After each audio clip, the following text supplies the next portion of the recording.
কৈবল্যধাম বাংলাদেশের পবিত্র আরেকটি তীর্থস্থান, যেটি চট্টগ্রামে অবস্থিত। চলুন ভিডিওর শুরু থেকে শুরু করি। কৈবল্যধাম যাওয়ার জন্য আমি প্রথমে বাড়ি থেকে রওনা দিয়ে দেখি আমার চোখে চশমা নাই, তাই ছোট বোনকে ফোন করি চশমা নিয়ে আসার জন্য।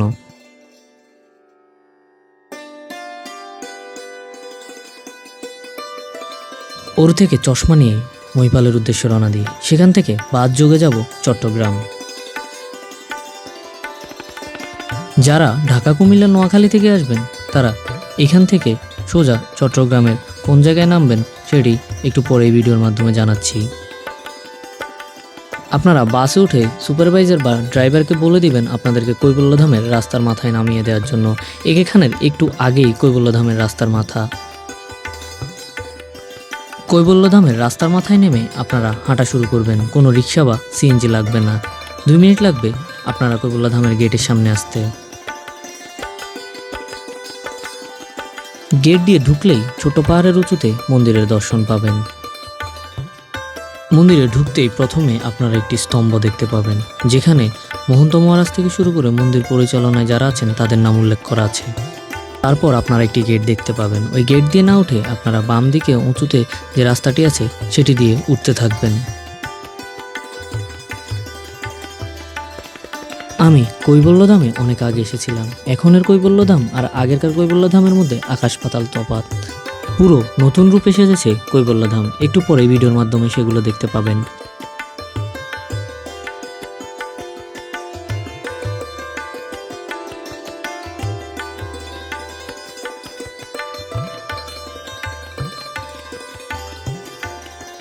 মন্দিরের মূল ফটকে আসলেই মন্দিরটি আপনারা স্পষ্টভাবে দেখতে পাবেন।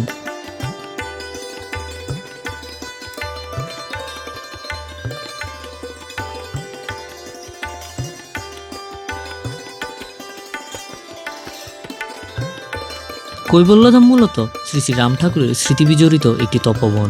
শ্রী শ্রী কৈবল্যনাথ, যাকে ভক্তরা ভালোবেসে রাম ঠাকুর বলে ডাকেন, এই আশ্রমের মূল কেন্দ্রবিন্দু।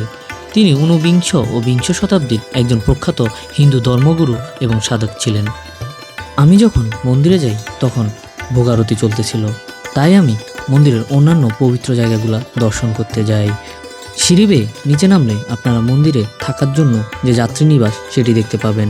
তাই দূর দূরান্ত থেকে যারা আসবেন তাদের টেনশনের কিছু নেই, এখানে থাকার জন্য আলাদা জায়গা করা আছে।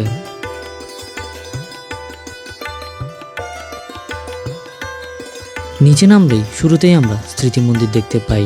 তার পাশেই রয়েছে কিছু সমাধি মন্দির।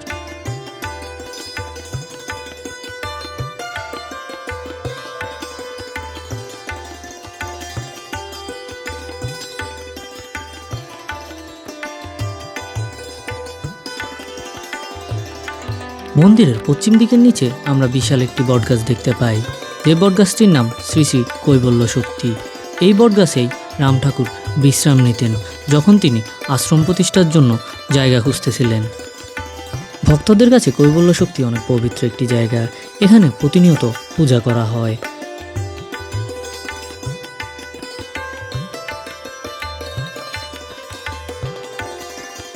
কৈবল্যধামে এসে যেমন আপনার মন দেহ সব পবিত্র হবে, ঠিক তেমনি আপনার মনে অনেক শান্তি আসবে কৈবল্যধামের প্রাকৃতিক দৃশ্য দেখে।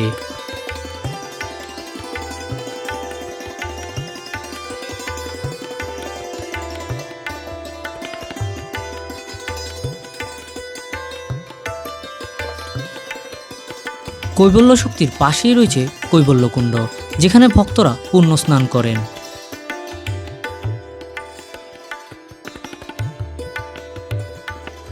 ভিডিওর শুরুতেই বলেছিলাম কৈবল্যধামে আমি আগে যখন এসেছি তখন আর এখনের অনেক তফাৎ। এখন নতুন করে সেজেছে কৈবল্যধাম। ফুল গাছে ভরে গেছে পুরো কৈবল্যধাম।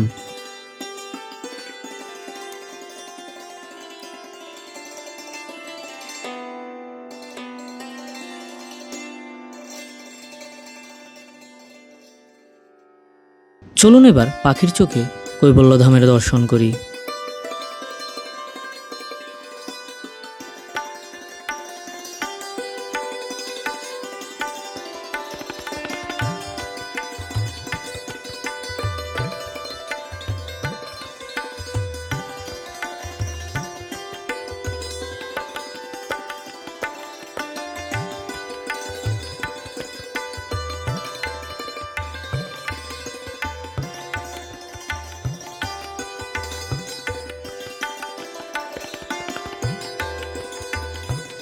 আমার 80% দর্শকই আমাকে ফলো দেন না। সবাইকে অনুরোধ করব আমাকে ফলো দিয়ে আমার পাশে থাকবেন এবং ভিডিওটি শেয়ার করে অন্যদের জানাবেন। সবাইকে নমস্কার।